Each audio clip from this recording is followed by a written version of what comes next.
Welcome to Ask a Puppy Trainer Show. This is where we answer all of your questions about puppyhood. I'm Bethany. And I'm Sparky from the Puppy Academy. We're excited you're here. And now, let's get to the show.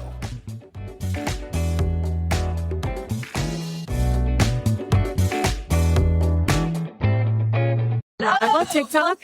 Welcome To Ask a Puppy Trainer Show. I'm Bethany. This is Sparky. And 223. And who is this again? This isn't Sparky. Cooper. Cooper.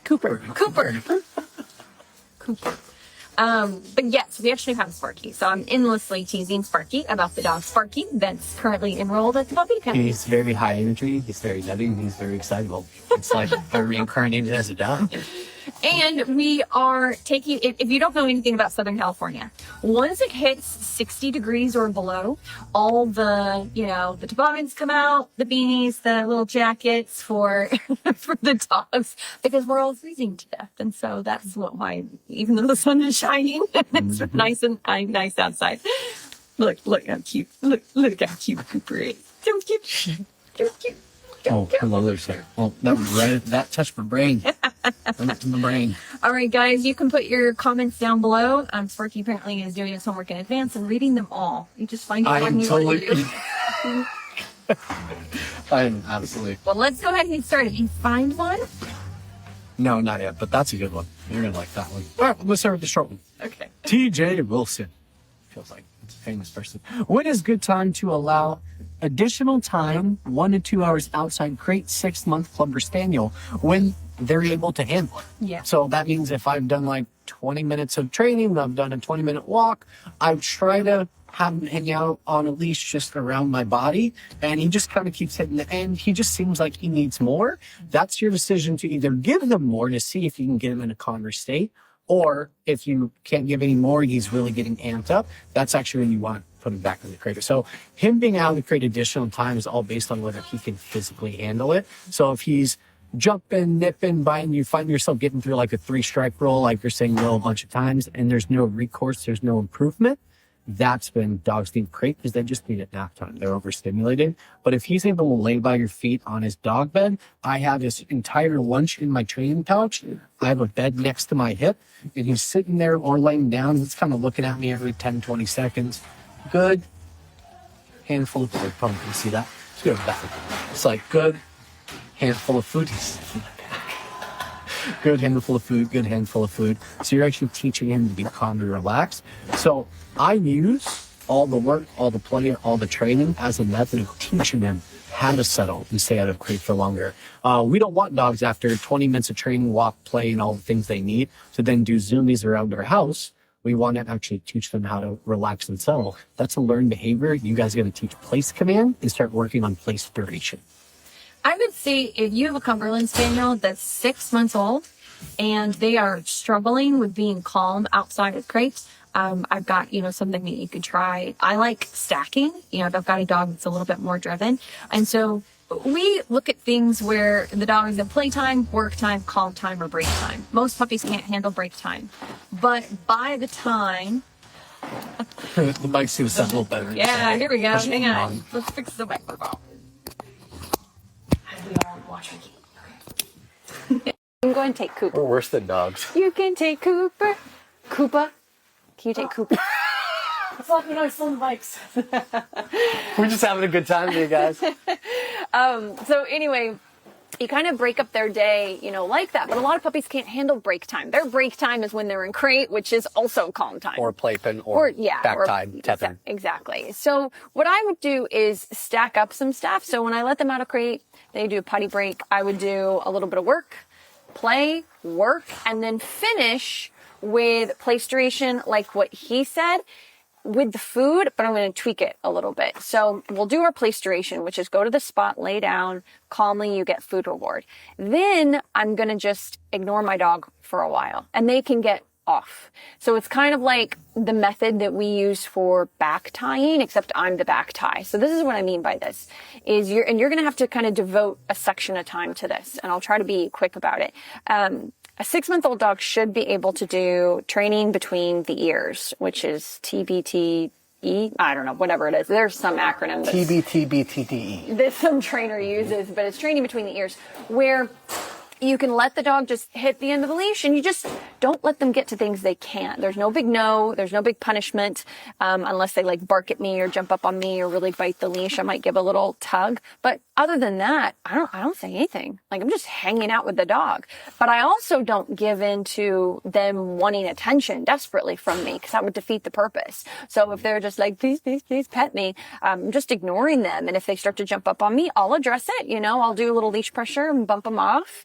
And they'll probably sit, because they've been trained to sit, with leash pressure. And I'll just go back to ignoring them again. And basically what they do is they just try to get everywhere. They try to go here. They try to go here. They try to get to the table. They try to get on the couch, try to get on me. And they're just like, well, I can't. I had a lesson this morning. I'm not done. 10 minutes of that, and the dog is going to do what she's about to say. And they'll just pause and look around. And they might not lay down, but they'll just be like, this is boring. Fine. That's what you want. And so you want them to kind of get bored and relax. Let them relax for a little bit. Your little bit might be 60 seconds. If I'm working with like a GSP, I'm like 30 seconds of that, and then I'm going to release them. And then I'll do a really calm, let's go, really calm. Stand up, turn around, sit down, do it all again. So I want 2 rounds of them settling. And a settle does not necessarily mean a down. Okay, and I can put my foot on the lead, and I might be able to help them lay down faster, but I'm not going to stay down. I'm not using food. I'm not using punishment or anything like that. It's just, we're just hanging out. Calm neutrality. Yeah, and just waiting the dog out. Like, you can't go here, you can't go here. Imagine if your dog was on a back tie, like a back tied to a doorknob, and there was nothing around them and that they could get into, and they would just keep hitting the end of the leash, get bored, and eventually lay down and settle. That's basically what we're doing, but I'm speeding it up by holding the leash myself and having more, a little more boundaries to it. If you don't practice that, some dogs will not learn how to do it till they're fully mature, I'll be honest, and even then they might struggle some depending on their temperament.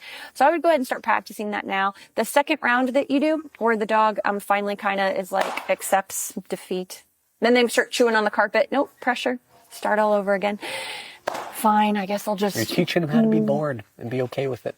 Then you can calmly say, let's go, put them in crate. The reason we don't leave them in that state of mind is because what's going to happen is if you're not using the food technique to keep their attention, they're going to be there for 2 minutes and then get up, and the cycle starts all over again. Now you've had it. You got to go to work or you got to go wherever, and you put them in crate when they're aroused. Instead of they are chilling and you release them calmly to crate. See the difference there? So anyway, you want to start practicing 2 rounds of that. And then once that starts to get a little bit better, then you can start back tying, and you might see some good benefit there too. All right. I thought I had a question on here, but it's not showing up here. What about you? Have TikTok? No, she has my phone.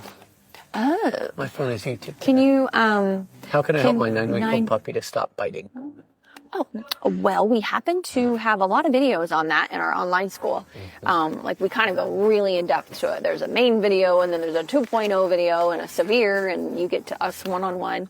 But 9 weeks old, you're dealing with teething as well as temperament and genetics. And you could have an overtired dog, or you could have a dog that's not being mentally stimulated enough. There's a huge misconception that a puppy doesn't understand the word no. If you've ever seen a litter of puppies with their mom, then you know that that's not the truth. So the way that we like to teach no, one of the ways is through tug and play, actually, or I should say one of the ways I would say I don't teach my no through that. So I can take a 9-week-old puppy and already do really light, easy tugs, and then freeze and just wait the dog out. And once they let go, good, they get it back. If they start to bite me, that's a no. And I can use a little bit of leash pressure, to have the puppy back off, wait, release the food, release the toy. And so I can go ahead and start setting that, boundary. How do you want to? What's my method? Or you can talk about the biting more. I'm more about spatial pressure on that one. I usually do 9-week-old little puppy. They kind of roll. They don't really move. No. You're not talking about we're not talking about legs. So most undergo puppies, I'm probably still on the ground with them. I'm going to focus on doing lure tricks, and then I'll do the same method she does with the pressure, but I'm just not doing it during play. I feel like leash pressure. Yeah, leash pressure. I feel like play builds a lot of drive. So if I already have an excitable puppy, I would do it more during training. If I had more of a neutral puppy that I'm trying to build drive in, then I would do it through play. But if I was doing training, I was using that as an example to teach boundaries and control, not to address the biting. Yeah, but it's all part of boundaries and control. Right, you're misunderstanding me. Yeah, so that's only one way. You could add another way, or I can add more ways. You can add the second way. Okay, yeah, go for it. Go for it. So anyway, that's one way to do it. The other is your dog stopping, at the threshold and crate, threshold at front door, back door. You don't even have to have a sit. Are you having your dog just wait for permission for food bowl? And then you can use blocking to slow your dog down. Now, when you have such a tiny dog, it's very helpful to keep them on leash anytime they're out of the crate. And so if they're chomping at the bit, for the food bowl, yeah, I can move in, I can take a step in and do a little blocking and lift the food bowl up. But I also have leash in case he just, bolts for it. And then you put the food bowl down, he gets up, step in, but lift the food bowl up. And so just really start looking at the other parts of the day of how your dog views you and views the home. And that's going to go a really long way. Like, are you hand feeding? There's so many things. Are you hand feeding half of their meals? There's so many ways you can go about doing this. Just going after the biting itself will not actually help you. It'll help you in the moment. It'll save your fingers in the moment. You just do leash pressure up in the air, pause, let the dog settle down. But then when you go back to petting, play, training, walking around, whatever it was you were doing, the puppy's going to go right back to biting because they need boundaries and all the other aspects that we mentioned and more, and just more context to how to view you. And so anyway, that's kind of the Cliff Notes version. I would definitely check out our online school just because your puppy's the perfect age for it at thepuppyacademy.com. All right. This question goes right along with it. What do you do on the first few days that they're home? My new puppy is crying and howling the whole time she's in the crate, and some trainers say don't let them cry. Some say do let them cry. It's confusing, I know. The problem is I don't know which method to follow because everyone seems to have a different one. Yep. The only thing 5 trainers on a room can agree on is that a dog is a dog. Yeah, that there's a dog in the room. Yeah. Yeah. That's it. Including the 2 of us. No. Yeah, there is times where we disagree on stuff too. But not very often. I think if it's high levels of anxiety, you have to give the dog more outside of crate. So Bethany has a saying, nothing lives in a vacuum, nothing lives in a bubble. So what you do outside of your crate does actually affect what you do inside your crate too. So if you're giving a lot of affection outside of the crate, if there's a lot of cuddle time on the couch, there's not a very good balance of training versus cuddles. A lot of softness, excitement. Toys being brought up to you, they're being pushed into a leg and you're picking it up and playing with them. Those are a lot of demanding behaviors. All of the pushy behaviors that your dog is doing are actually transferring to anxiety back in the crate because you're creating a little bit of separation anxiety. My recommendation is get on a schedule. I think you guys should probably join our online school too, just as an idea to give you some more structured training. But you can find everything on YouTube as well. It's just more work on your end. You need you need place, you need crate training, you need a structure schedule, you need some good boundaries, you need a leash on your puppy when they're out of the crate. And did I get an age? I don't think I got an age, just my new puppy. New puppy. So probably we're going to assume 12 10 to 16 weeks. 10 to 16 weeks? I was going to say new puppy, 10 and under. 8 to 10 is usually 8 to 10 weeks. Sure. 8 to 12. What is with you today? I don't know. My brain is fried. My head hurts. All right. If I have a puppy that young, I am on schedule. I'm bringing the puppy out and I have to give them tasks. I need physical and I need mental exercise for them. So that might be with a young puppy, being on the ground with your toy, doing low levels of tug where you're not dragging them around. It's just pressure, get them to release, hold off, sit, good food if they take food and still go back for the toy after. Give it back. You need a little bit of training. It could be sitting on the ground with your puppy and luring them across your legs, in front of your body from one side to the other. Puppy come, good food, treat, move on. You got to give them some mental stimulation. So when they go back to the crate, they feel fulfilled. If you're giving a lot of affection, tired, yeah. If you're giving a lot of affection before crate, that actually hurts them as well because they go back to crate emotionally charged. So we usually say give no affection 15 minutes before and after crate. And then, If you're struggling. If you're struggling. Yeah. I would say because of the issues you're having, don't let him sleep outside the crate. So as soon as he starts to get tired, just for a couple of weeks, move him into the crate quickly. So if you're doing like a playpen setup as well, I would actually stop doing that. And I would really target, fulfilling brain and body, and then puppy gets tired, back in crate. That can be exhausting though. We're just kidding. It is tiring, but I would commit to that for a couple of weeks. That way you can really see, is this true separation anxiety or is this just puppy crying? In my personal opinion, I think some of the confusion with this type of advice comes from what is it your puppy's really struggling with? Because I'll tell you, if you're having legit separation anxiety, which you can absolutely have in a brand new puppy that comes to your home, real emotional issues with being alone and being in crate, ignoring the whining doesn't work, and it can make it worse, unfortunately. But it kind of just is what it is until you figure out that that's what it is.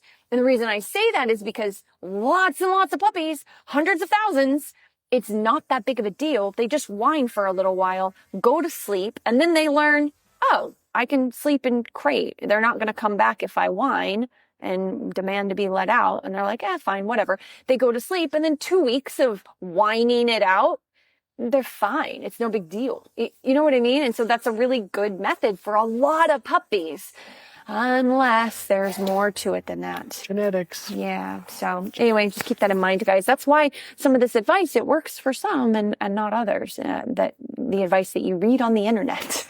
True. Doesn't work for every dog. KKS. My puppy is leaving trails of pee around my area. I have for him around the area I have for him. He is 12 weeks old. I've had him for 4 weeks and have been doing everything I can to encourage him to go outside. He doesn't ON.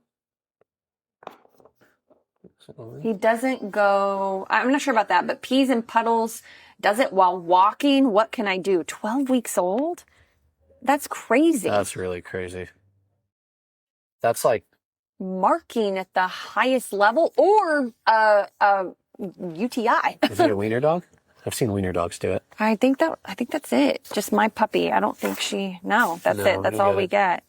All right, KKS. I've seen wiener dogs, I've seen Boston Terriers, and I've seen Frenchies do it at that age. 12 weeks old? Jeez. Earlier. 8 weeks old. Okay. I've seen Schnauzers mark as young as 12, 14 weeks. Mini Schnauzers. But peeing while walking? That's so crazy. This actually feels more like ureter, like medical. Yeah, like a UTI. Get this puppy. Not even UTI, believe it or not. It could just be from an overabundance of water and excitement. So if he's like excitedly walking forward to see someone who's like, oh, that's true. That could be arousal-based, excitement-based. That's true. I didn't think of that. But if it's not that, and you're like, no, we're just walking, there's not a thing in sight, and he just starts walking and peeing, I'm like, okay, there could be damage to the ureters, could be a UTI, could be something. That dog needs to go to vet. Yeah, do just a double check on the medical front. Otherwise, the only thing that, like the starter, this is not how to fix your issue. The first thing I would tell you, like if we set up a Zoom or something and you were trying to get potty training advice, would be what's your schedule? Because you need a hardcore in the crate for 30 minutes, out training and play for 20, and then supervised separation for 30, in the crate for 30, so it's like a hardcore schedule when you're home. And then when you're not home, we have to have a different schedule and figure that out. And then it's like, oh, they're pottying as soon as we put them back in crate. Okay, so they need another potty break to go outside. They got their potty break. They peed outside and they're still peeing within a 30-minute window in crate. It's like, okay, geez. So we need, and how much water are they getting when?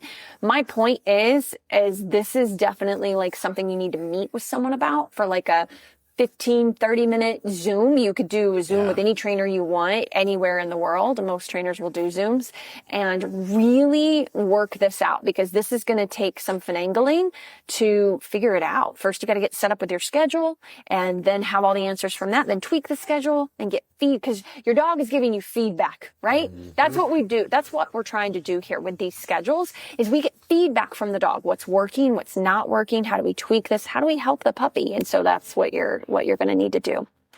All right. Could you, let me see if I can see. We had a couple over there. Yeah, I thought we did. I don't see any on. How do I stimulate her if she can't go outside yet? Oh my goodness. Okay, that's a good one. I think there's a first part to it. Thanks. I was just going to go with it, but sure. Oh, that's the 9-week-old Oh, we already answered it. Okay, so it's the part 2 to it. That's Nice. the follow-up. Okay. All right. Sydney says, how do I... Down. Oh, okay, fine. Hi. Look, meet Dakota, my German Shepherd. How do I stimulate her without going outside? Oh my gosh. There's so many ways. Yeah, hundreds of ways.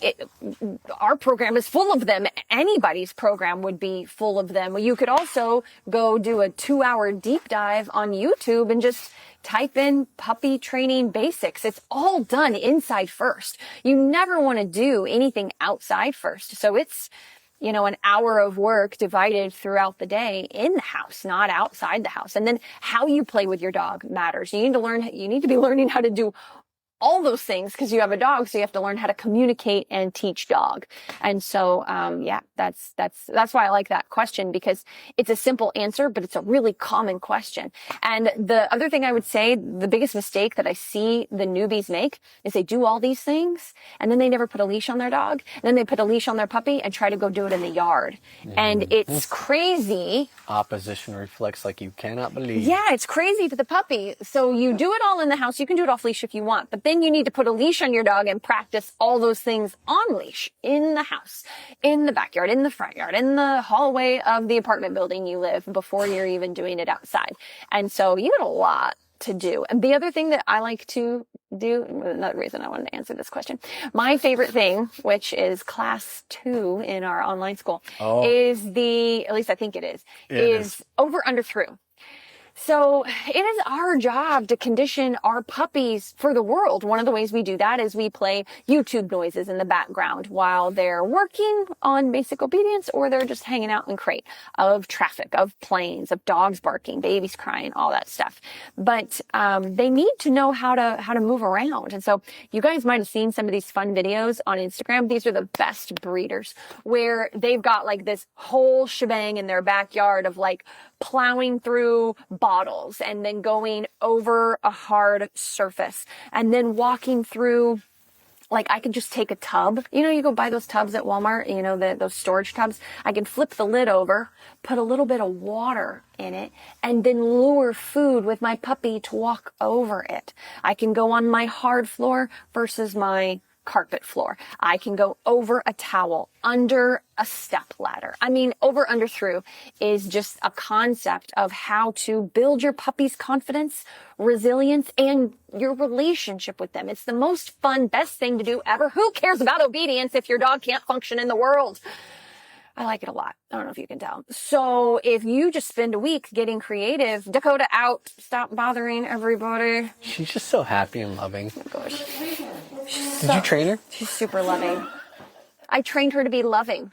I did it all by myself. I could tell. She came to me ferocious beast. Dakota up? Oh my God. She would love it. No, she totally would. She would love it. But anyway, it gives you an idea. All right. Everything that you do in the day is stimulating to your dog. You can do grooming, you can do training. You did bring her. You said I could. You could put her in the crate. You could bring her out of the crate. You can make her sit at threshold before going potty. Every opportunity throughout the day is a training opportunity. Yes. All right. Hi, Dakota. Ricky, do you want to read some of them? I think we got one more. A 7-month-old. Yeah, but we prioritize people. It's 7 months old tomorrow. Golden Retriever training is so hard. You did that on purpose. No, I didn't do it. She did it. And she has terrible breath. I know. I smell it. Okay. So, and her teeth are not bad. Look, she's 9 and I clean her teeth. It's not her teeth. It's your gut microbiome needs work, girl. What was the question? 7-month-old golden retriever is very hard to train. Yeah, they can be. Yeah. Leash. Make sure you're using food when all training. the time. Yeah, He needs, like, you in the you house, need too. Control. Like- you might need some kind of head control, like a martingale or like a slip lead or something. Or If he's any not other training pulling tool, you really yeah. hard. Just don't take him outside with it and teach him how to walk using that. It needs to be inside first. Power loops are good for newbies. Look up power loops Sherry are really good. Lucas Power Loop. Anything you're struggling with outside, everything that you're struggling with outside, practice inside first in a controlled environment. The reason Goldens are hard to train, though, is they're high energy, they're high drive, and they're actually spoiled. still working animals. But they're working animals that we spoil with affection. So then their whole job is to challenge you or, you know, just be a little bit sassy and pushy. So at 7 months old, you're like right in the middle of adolescence. You are just so handsy today. Happy. You're also right in the middle of adolescence at 7 months old. You're kind of in the heat of it. Like you should be doing as much as humanly possible to set a boundary and a standard for the dog now, because he's kind of fitting into his mold. Like you're going to be breaking the mold in another 3-4 months. And that's the dog you got. And it just is much harder to train them when they hit a year or plus. So many people think that they are like taking a step back or they've done a bad job because they put their puppy on a leash in the beginning. They're always on a leash when they come out of crate. They've got this nice schedule. They've done a great job. They've done their food work. And by 4 or 5 months, they start giving the puppy more freedom. And then the puppy hits that like 8 to 10 months, which is kind of... We're seeing it at 6 and 7 now. Well, I know why, but I didn't want to... Just say it. You guys are spoiling your dogs rotten. you are. And they don't have enough boundaries, rules, and limitations. Okay, anyway, you made me be mean to them. I didn't know you were going to be that. I'm sorry.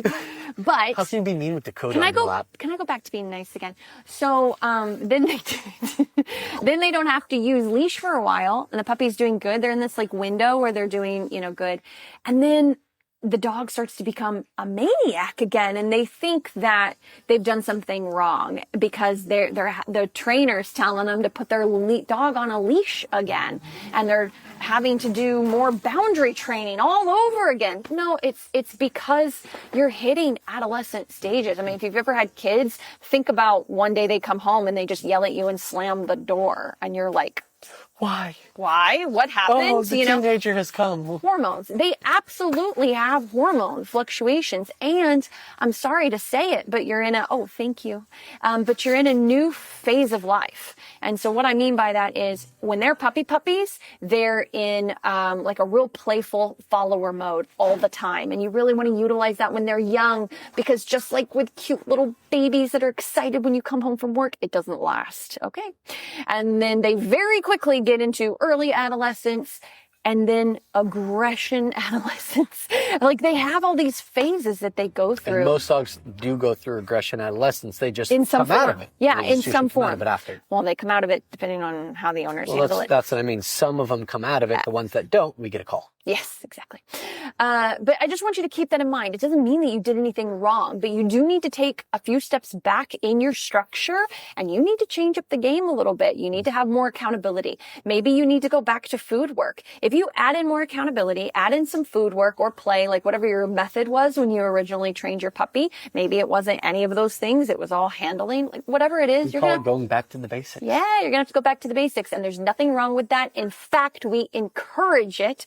It's a very normal thing. Even a potty regression around like the 5-month mark is really common. You got 8 to 10 weeks, and then you work on it, you figure it out. They do great for a couple of months, and then they have a regression. All those things are really common in the first year to year and a half of a dog's life. So Adolescence is tough. yeah, don't beat yourself up. We got time for one more. Any advice on a French puppy 2 months old? Join our question? online school program. We just spent And don't spoil. And don't spoil. Yes. We just spent 30 minutes talking about all kinds of puppy stuff. We had questions on puppy biting. We had questions on what to do with a new puppy in the house when they can't go outside much yet. You can find the full length of this in 24 hours on YouTube, so you can watch it in full. When it's uploaded on social media, I think we only get 15 minutes. So, you want to grab one of those real quick?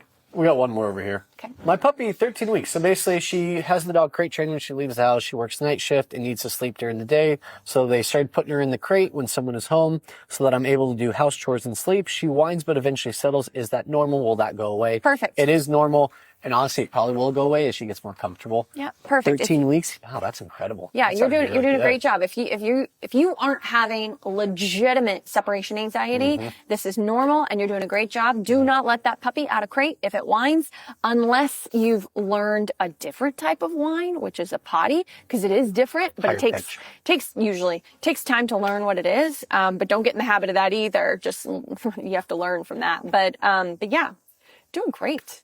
All right, guys, ready to wrap up? That was good. That was a good day. We will see you same time, same place next week. Thanks for tuning into Ask a Puppy Trainer Show. We hope you found some advice that you can use to help make puppyhood a little easier. Don't forget to join us live every Wednesday at 1 p.m. Pacific Time on Instagram or TikTok at The Puppy Academy. This is where you can get a chance to ask your burning questions in real time. And if you want even more puppy guidance, visit our website at thepuppyacademy.com for info on joining our online puppy school. If you enjoyed today's episode, please consider subscribing to our podcast and leaving us a review. These reviews let more people find us and supports us on our mission to help as many puppy parents as possible around the globe. Thanks for listening, and we'll see you in the next episode.